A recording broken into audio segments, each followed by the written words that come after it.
તો વાત કરીએ હવે સુરતની. સુરતમાં સ્કૂલ વાન ચાલકની ગંભીર બેદરકારી સામે આવી અને આ ગંભીર બેદરકારી સીસીટીવી કેમેરામાં કેદ થઈ છે. બેદરકારીનો ભોગ બની એક માસૂમ વિદ્યાર્થીની.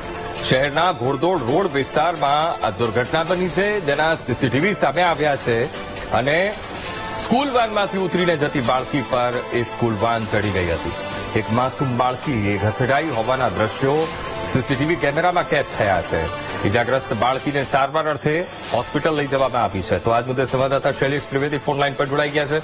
શૈલેષ, સુરતમાં સ્કૂલ વાન ચાલકની ગંભીર બેદરકારી, એક વિદ્યાર્થી જેણે આ માસૂમ એ ઘસડાઈ હોવાના સીસીટીવી પણ સામે આવ્યા છે.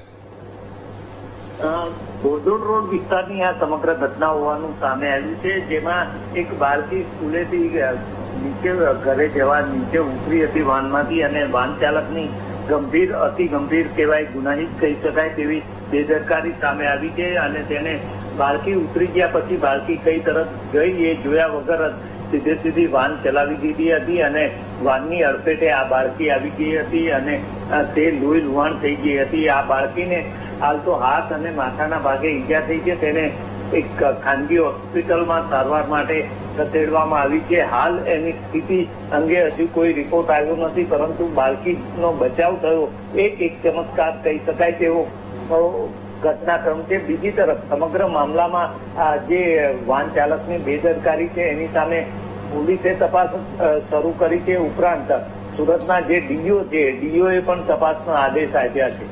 જી બિલકુલ શૈલેષ, સમગ્ર માહિતી સાથે જોડાવા બદલ આપનો આભાર. સુરતના ઘોડદોડ રોડના અમે આપને આ દ્રશ્યો બતાવી રહ્યા છીએ, સીસીટીવી ફૂટેજ, જેમાં એક સ્કૂલ વાન ચાલકની આ ગંભીર બેદરકારી સામે